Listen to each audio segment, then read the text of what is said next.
In this video, we're going to take a look at some trigonometric ratios, and this falls under our learning target, I can solve right triangles.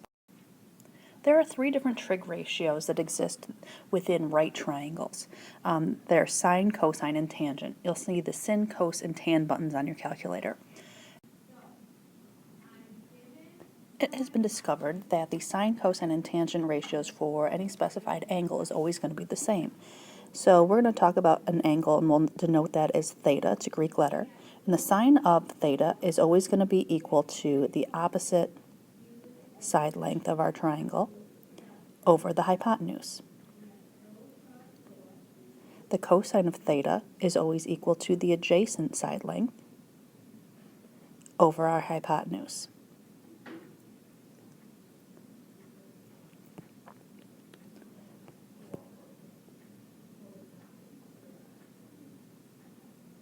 And the tangent of theta is always equal to the opposite side length over our adjacent side length.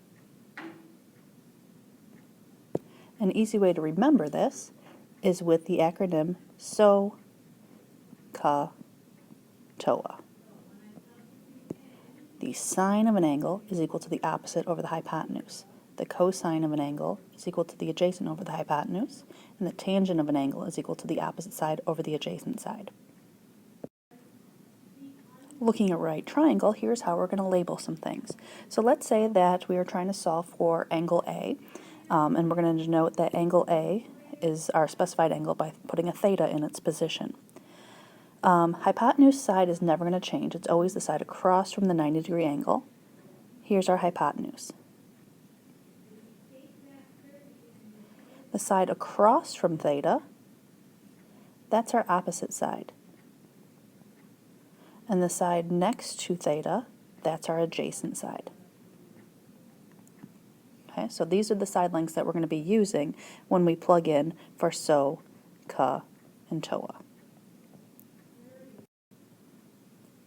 Now let's try one out. I see a right triangle with all three side lengths labeled, and my theta is next to angle A.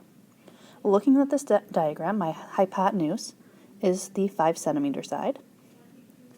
The side across from theta, my opposite, is the 3 centimeter side. And the one next to theta is my adjacent.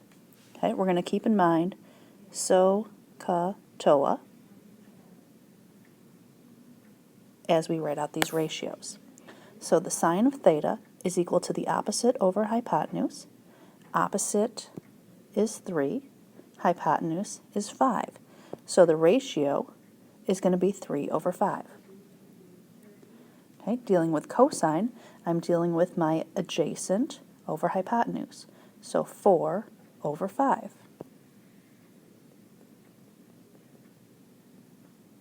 And for my tangent, I'm looking for adjacent over hypotenuse, so O over A. And in this case, my opposite is 3. My adjacent is 4, so the ratio for angle theta is 3 over 4. Let's take a look at one more example. In this case, I'm given a right triangle, but I only have two of my sides. So I'm going to start by finding my third side by using Pythagorean theorem.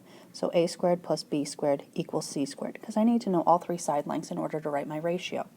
My longest side is 26 centimeters. That's my hypotenuse, so I'll plug that in for c. And a and b I can plug in any way I want. So I'm going to have 10 squared plus b squared equals 26 squared. So I have 100 plus b squared equals 676. I'll subtract 100 on both sides. So b squared equals 576. From here I'll take the square root on both sides, and I'm left with my missing side is 24 centimeters. Now that I have all three of my side lengths, I can now start to label my opposite, adjacent, and hypotenuse so I can write out my sine, cosine, and tangent ratio with respect to theta. Okay, so now you'll notice that my hypotenuse is still 26 centimeters, my longest side across from 90 degrees. Since theta has shifted in comparison with the last problem, notice it's hanging out up at angle C, my opposite side is going to be this bottom side now, 10 centimeters. And my adjacent side, the one next to theta, is 24 centimeters. Now let's take a look at these ratios, keeping in mind SOHCAHTOA. Alright, so the sine of theta is equal to the opposite over hypotenuse. My opposite is 10. My hypotenuse is 26. So I have 10 over 26. But you'll notice that both the top and bottom number are divisible by 2, so I'm going to reduce that to 5/13. This will be my final ratio. If we're ever able to reduce, we're going to. We'll take a look at the next one. Cosine of theta is equal to the adjacent over hypotenuse. My adjacent is 24. My hypotenuse is 26. So I have 24 over 26. Again, top and bottom are divisible by 2, so I have 12/13 as my reduced ratio. Last but not least, we have the tangent of theta, which is the opposite over adjacent. Opposite is 10, adjacent is 24, so I have 10 over 24, which I can reduce to 5/12.